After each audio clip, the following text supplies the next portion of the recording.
लेकिन रविंद्र सचदेव, जो ये आर्थिक पहलू और उस औजार हथियार का इस्तेमाल चीन करेंगे जैसा जनरल यशमोर कह रहे हैं, अब उसमें स्ट्रेट ऑफ हॉर्मुज है। भाई हमारा ही, सिर्फ मैं भारत की ही बात करूं, जो 86% हम तेल तो इंपोर्ट करते हैं, उसका 2/3 तो हमारा स्ट्रेट्स ऑफ हॉर्मुज से आता है। हमारा तो $100-120 वाला हाल फिर से कहीं होता ना दिखे, तेल हमारा तेल ना निकाल दे। पर दुनिया का भी तेल निकाल सकता है क्या? और इसे इस्तेमाल करते हुए ईरान जो अभी तक धमकी दे रहा है, उसे जमीन पर भी उतारता दिखेगा क्या? 2 पॉइंट्स, ये हमारे पे फर्क पड़ेगा। एक आंकड़ा है, मोरलेस एस्टीमेट है कि तेल की कीमत अगर $10 बढ़ती है पर बैरल तो हमारी जीडीपी 0.5% कम हो जाती है और इन्फ्लेशन 0.5% बढ़ सकती है। तो अभी अगर 80 पे है, मानो 120 गया या 110 गया तो $30 बढ़ा, दैट मीन्स हमारी जीडीपी करीब 1.5% कम हो जाएगी, 1.5 से 2% कम हो जाएगी और इन्फ्लेशन 1.5 से 2% बढ़ जाएगी। ये हमारे पे इम्पैक्ट होगा वर्स्ट। अब रही बात, दोहरी मार होगी। हाँ जी बिल्कुल, डेफिनेटली। अब बात रही कि ईरान ये करेगा, दुनिया को क्या करेगा। देखिए मेरे विचार से ईरान यह करेगा, बट उसका ईरान को डायरेक्टली फायदा नहीं है। ठीक है, दुनिया में तेल की प्राइसेस बढ़ रही हैं, देश नहीं, इसमें एक और चीज मैं जोड़ दूं, यमन ने भी अब आंखें दिखानी हैं और कहा है कि रेड सी में अगर आप युद्धपोत लाओगे, अमेरिकी सरकार से बोला है, तो हम पलटवार करेंगे, हम हमला करेंगे। तो ये तो डबल वैमी हो जाएगी इस इलाके के लिए। ठीक है, इस इलाके के लिए होगी। दुनिया में महंगाई हो गई, बट इफेक्ट करता है ट्रंप और अमेरिका। अमेरिका और ट्रंप कहेगा हमें फर्क नहीं पड़ता, दुनिया झेलती रहे, तेल जितना बढ़ रहा है। अमेरिका अपनी और ड्रिलिंग करेगा, ड्रिल बेबी ड्रिल में, राइट। तो ईरान को नहीं, पर इसमें इजराइल का, और बहुत से लोग इस बात से वाकिफ नहीं होंगे, मेरी रिसर्च टीम ने जो रिसर्च निकाली जी, 1.5 साल में रुपेंद्र जी 60,000 इंडस्ट्रियल इकाइयां, वहां पर औद्योगिक इकाइयां बंद हो चुकी हैं।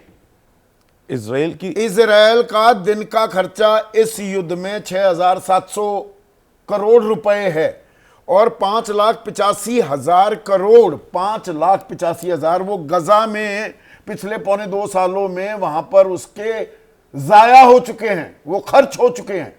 तो ठीक है, इतनी बड़ी कोई आर्थिक ताकत नहीं है इजराइल। जो यहां भारत में बहुत से लोग बैठे सोचते हैं कि इजराइल तो न जाने कितनी बड़ी आर्थिक ताकत है। और बिल्कुल इजराइल बिल्कुल डिवाइडेड सोसाइटी है इस समय। नेतन्याहू अपने पॉलिटिकल करियर को बचाने के लिए कर रहे हैं। By the way, Israel defence में हर साल $4 बिलियन अमेरिका उसको फ्री देता है, मदद, एवरी ईयर। इसका अपना बजट 24 बिलियन है, अमेरिका 4 देता है।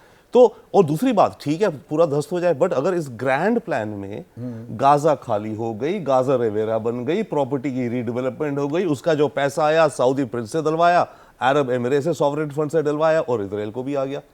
भाई देखिए, ये तो बिग पिक्चर। ये तो कब 9 मन तेल होगा, कब राधा नाचेगी। बट सर वो चल रहा है, 30 साल से बेच रहे हैं। इनकी प्लानिंग ये चल रही है। हाँ। इनकी, बट मैं एक लास्ट पॉइंट कहूंगा क्विकली।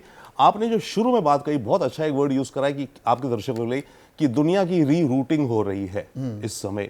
मैं उसी वर्ड को आपसे कह सकता, मानिए कंप्यूटर है, हम यूज करते हैं शब्द रीबूटिंग कंप्यूटर। भाई कंप्यूटर बंद करके दोबारा ऑन कर रहे हैं। हाँ। इस समय दुनिया की रीबूटिंग हो रही है, नए समीकरण बन रहे हैं, नए सॉफ्टवेयर लोड किए जा रहे हैं। ये जो नया वर्ल्ड ऑर्डर अभी बना नहीं है, ये एक मैट्रिक्स है अंडर कंस्ट्रक्शन।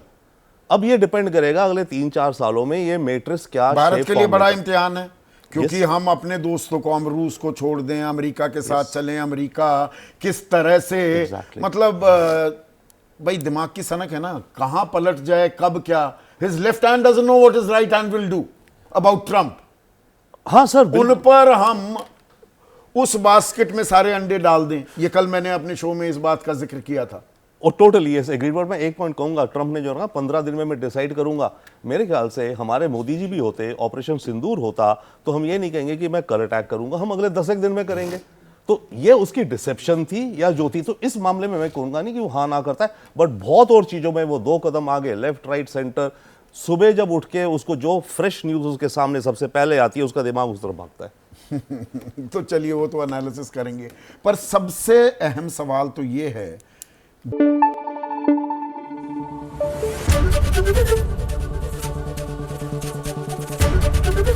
एबीपी न्यूज आपको रखे आगे।